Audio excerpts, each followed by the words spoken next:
Αγαπητοί φίλοι και φίλες, καλησπέρα. Καλώς ορίσατε στο Φακό του Hellenic TV.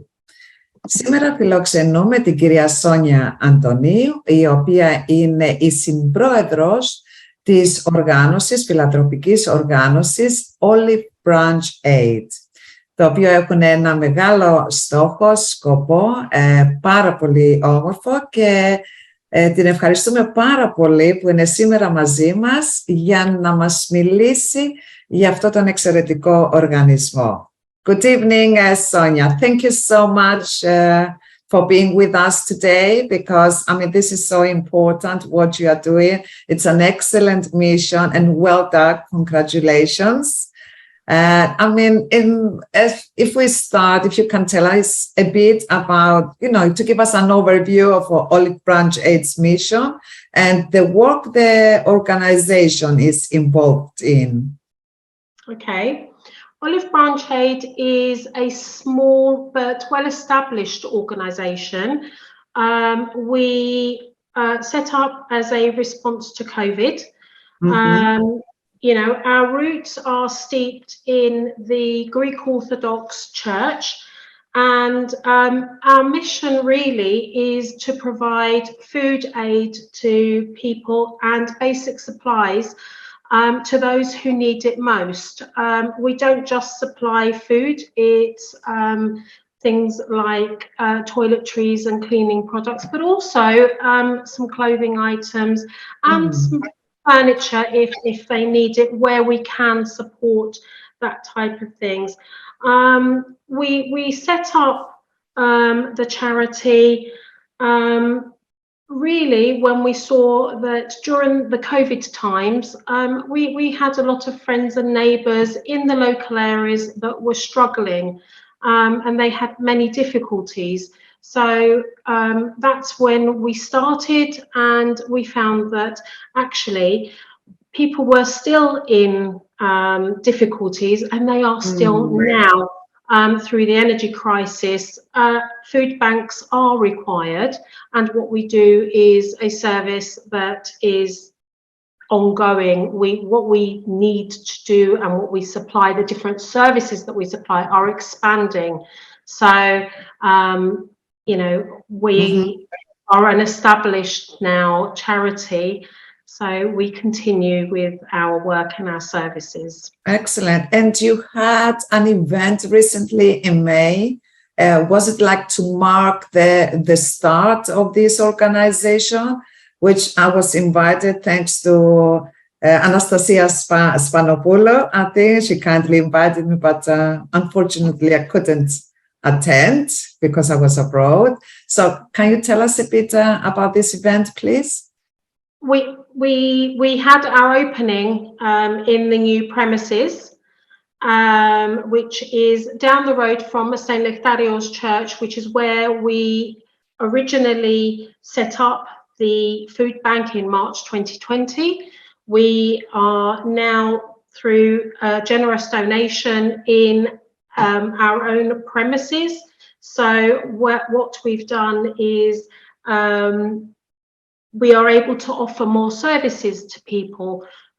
We have a well-being service where people come in, and what we look to do is to look at the root cause of why people need our services. Why do people need food? They don't just need that. That's one of this. That's the initial reason why they come to a food bank, but it's not the root cause of why they need our services. A lot of the reasons are that they have debts, they have maybe social problems, they may have mental health issues, they have a number of different problems. So what we look to do is find the root cause of those issues, and we look to see how we can best help them. Sometimes it's something that we can do to help them. Other times we may work with other organizations to find out what the problem is, because what ultimately we look to do is to help support people so that they, in the long run, do not need a food bank. So that yes. Because you said that they might come to you for, because they've got like psychological issues. So, I mean, that means you need professionals, yes? Or that's when you need to work with other organizations, perhaps, that they can provide this kind of assistance. Yep. But sometimes it's debts that have mounted up. So we will work with other parties, and sometimes it's the local authorities, because people may have council debts, council tax debts and things like that. So it's about looking at what kind of situation people are in. And what inspired you personally to get involved with this organization, Sonia? Okay. Personally, originally, it was a small group of people who came together, and we agreed with Father Christodu lu of St. Neftario's Church that we should do something to help as many people as we could who were suffering during the COVID times. And our volunteers come from the local community, but from many different backgrounds.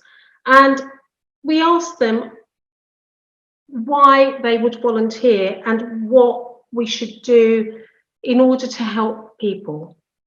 So with a lot of them, they said that, they felt that they were lucky in their lives and that they wanted to give back to others.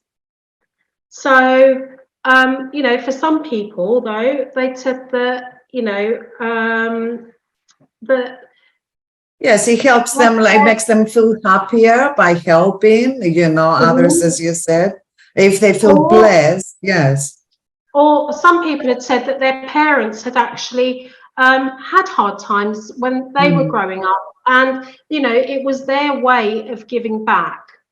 So we set up the food bank, but for me personally, my children are involved as well. They're grown up.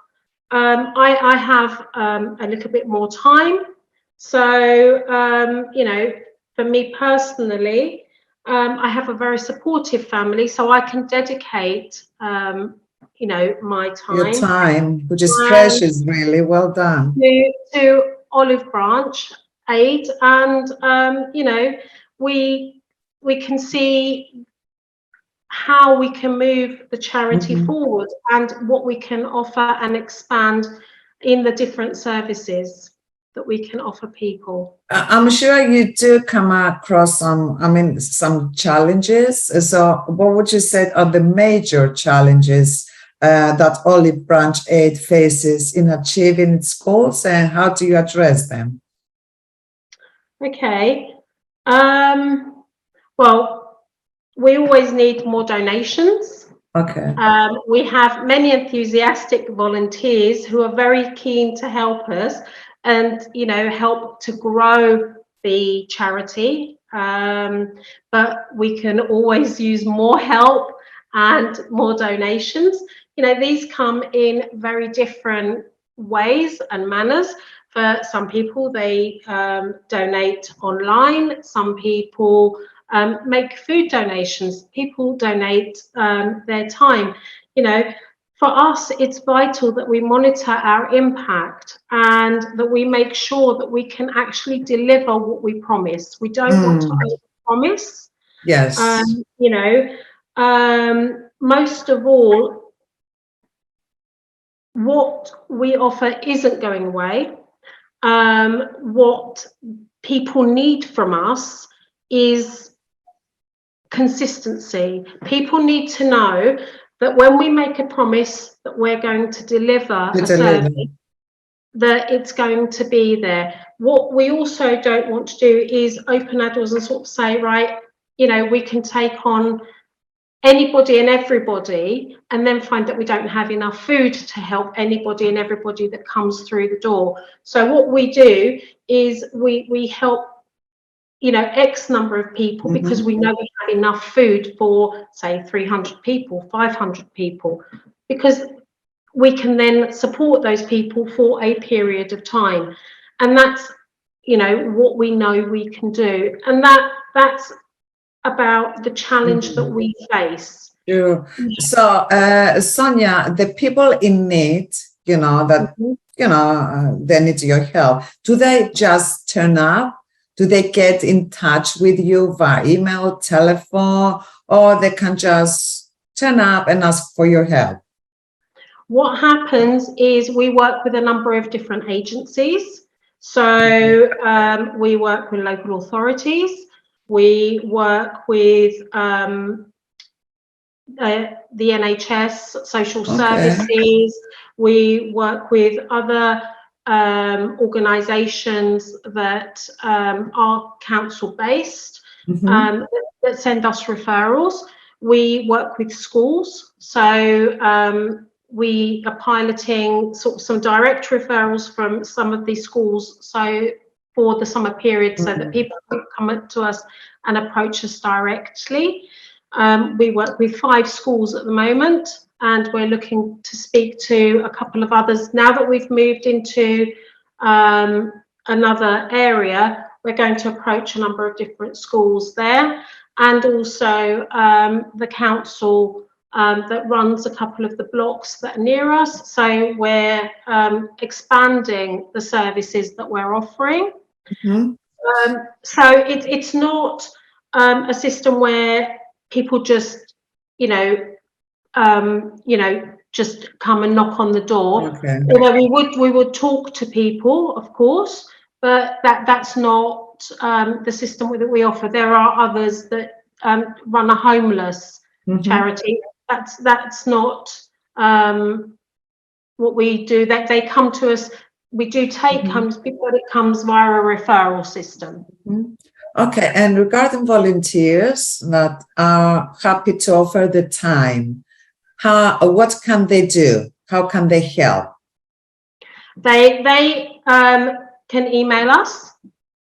They can contact us via olivebranch81 @gmail.com and make an application to us and just say that they're interested in joining us. They can contact. We have applications that are available on the Lambeth Council website. They have a volunteers section, so we're already listed on that website, so they can contact us via that one. They can contact us via the volunteers section on the Wandsworth Council website as well, or via the church, St. Nectario's Church. They can also contact us that way. So there are many ways that people can contact us. But what they can do with their time? What exactly? I mean,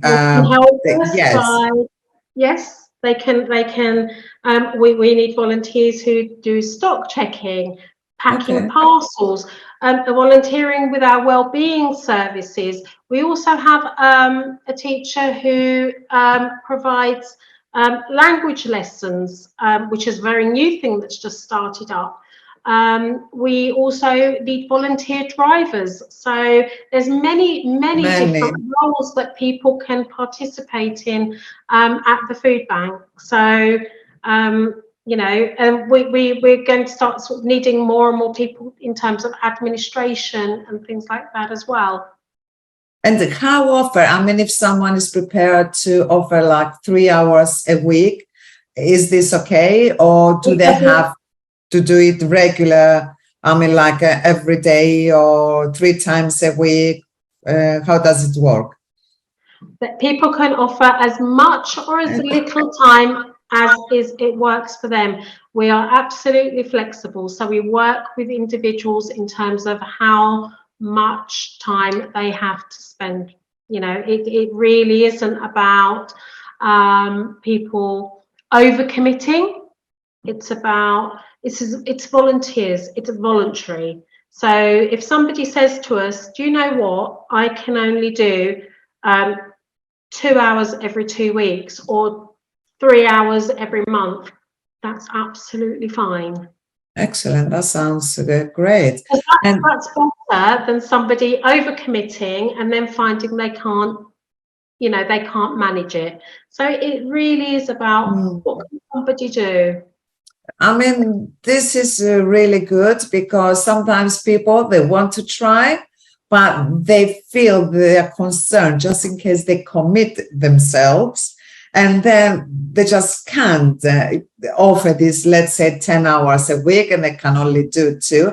But it's nice that you say you are flexible. If they give it a go and they see that they can only offer 3 hours a week or 2, you know, that it's okay with you. They will not be judged, you know, and say, oh, but you said you can do so many hours, you know. So this is encouraging for the volunteers, I would say.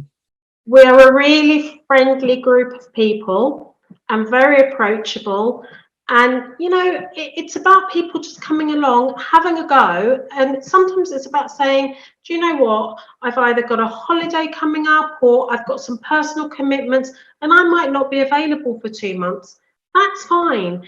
You know, just sort of let us know, and then you can come back when, you know, you have the availability and what works for you. Yeah. You know, as an individual, you know, we all have different things that go on in our personal lives that impact us, you know, and it's about being able to say and being confident enough to say, this is happening, can I come back a bit later?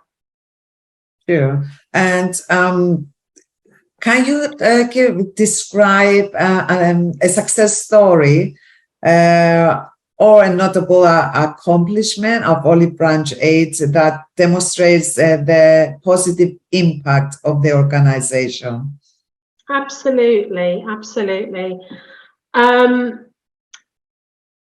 With one thing that's really impactful, to give you a way to say this, is that we as an organisation provide tailored food parcels, and what we do is we give each household things. It might be that they have religious reasons, they might have dietary requirements, so we tailor the food parcels to the family's needs.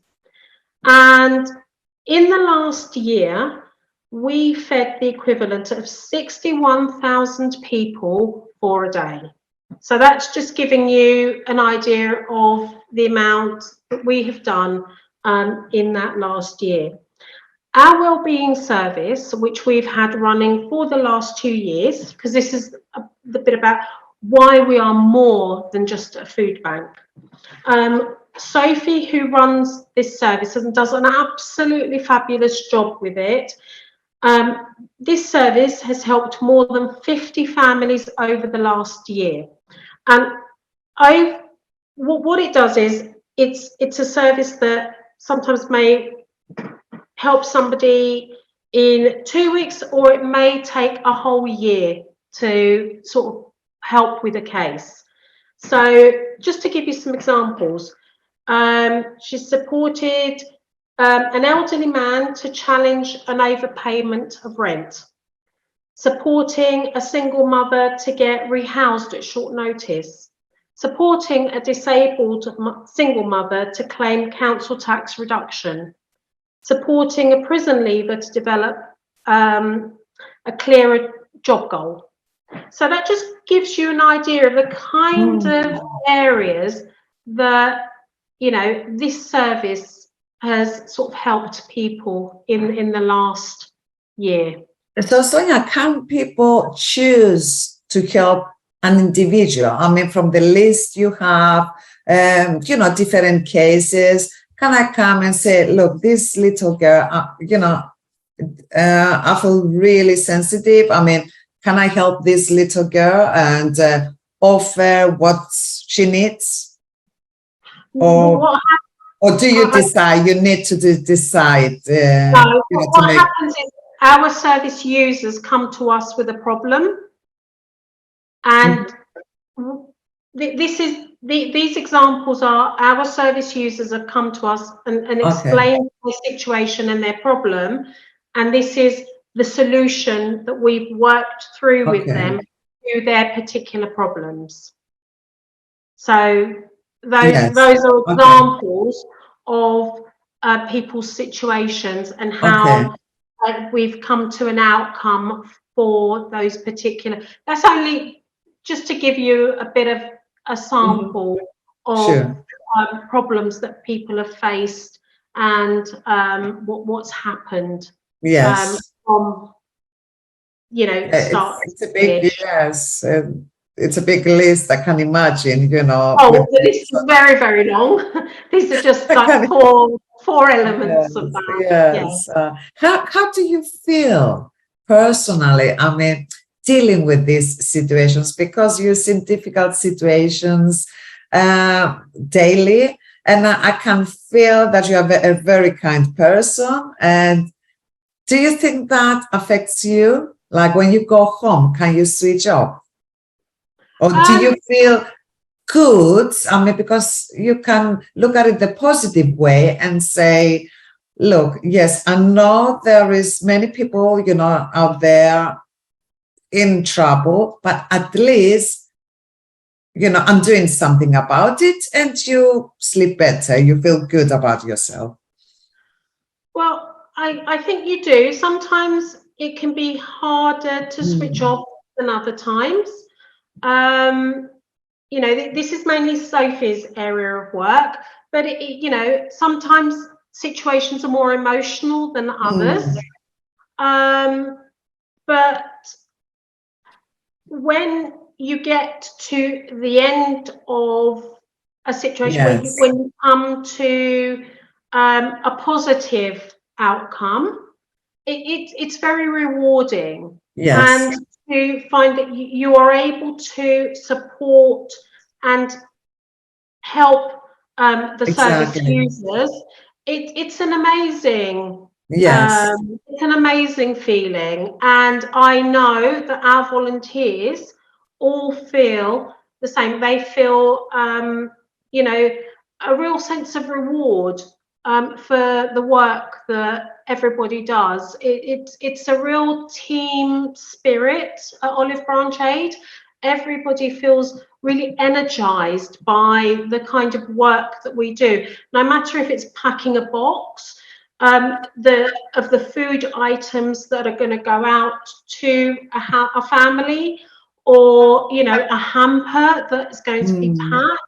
You know, it's a real community atmosphere that is built up at the food bank, you know. So it's I can't describe it. You have to be, I can imagine. Sense it, but you know, the teams are brilliant. We have a number of different teams, but you know, the people really gel. It's really really great experience. And it's been proven, actually, like, to be kind is good for our health. You know, apparently, you know, like the scientists that did, you know, some the research, etc., you know, and that are saying that it's good for our health. Whatever happens inside us, it makes us feel good, happy, as you say, rewarding. So it helps our health. So why not? So are there any upcoming events or campaigns or initiatives that you would like to highlight? Yes, I think we've got you know, this summer we're putting together special parcels for you know, our families. You know, because they're going to have, you know, people will be on their own, but you know, we have individuals and we also have families. The families will have the children at home for an extended period of time over the summer holidays. So you know, we're putting together these extra sort of parcels that will be an add-on to their regular parcels. So we'll give them things like ice poles, sunscreens, some activity parcels. We try and make them educational. So, you know, if people would like to contribute to these, you know, please get in touch. We're always looking for additional items. You know, we put like extra drinks in there. You know, we get donations of, you know, like pretzels and nuts and things from organisations that support us on a regular basis when we do these things. You know, we also, once we get these ones out, we're then in the process of the pipeline for the Christmas time, you know, and then we'll be looking for games and toys and things, for, you know, because before we know it, Christmas will be here. Exactly. You know, and then, you know, we start wrapping up these presents and things for Christmas in October, because, you know, the parcels will need to go out at, you know, end of November, beginning of October, so that, you know, the families have got them in time. You know, it's a cycle, and, you know, as a food bank, we have to be, you know, a few months ahead of the game in order to be prepared. So, you know, these are our up and coming things, so that, you know, we get everything in time and prepared and ready. So that's what we've got. A lot, yes, it's a lot. Sonia, before we finish, I would like you to tell us again how we can get in touch to volunteer or to donate. Yep. Well, we do have a Facebook page at the moment, and we also have an Instagram page. We'd love people to follow us. Our Facebook page is, did you want me to give you those? Yes, please. Yes. Okay. Yes. www.facebook.com/olivebranchaid and www.instagram.com/olivebranchaid for Instagram. And we also have a donation page on Invest My Community /campaigns/olive branch 2630. And the other thing to look out for, which is we've just had a grant come in from the lottery fund. So we're just starting work on a website, because that's the one thing we don't have. So by Christmas, we're looking to have a website presence. So we'll be back in touch with that. Exactly. So that'll give us a lot more presence in terms of being able to put a lot more information about Olive Branch Aid out there, in terms of having a website where, you know, people can find us much more easily, I think, and be able to link into things that we're doing and our different activities and services. Excellent. Sonia, it was a pleasure having you. Thank you for sharing all this valuable information with us. Thank you for what you are doing. And please stay in touch. Do let us know for any upcoming events or something that you want the community to know. Myself, you know, personally, I'm happy to have you again. And on behalf of Hellenic TV as well, we are here to support you and your great mission. Thank you. Thank you very much, Baswullah. Thank you very much for having me on the show. Thank you. We thoroughly appreciate it, and we will be back in touch to let you know what else we're doing in the future. Excellent. Well done. And keep the good work going. Well done. Congratulations. Thank you. Αγαπητοί φίλοι και φίλες, εμείς θα τα πούμε και πάλι σύντομα με μια άλλη προσωπικότητα, ένα καινούριο θέμα. Καλό βράδυ.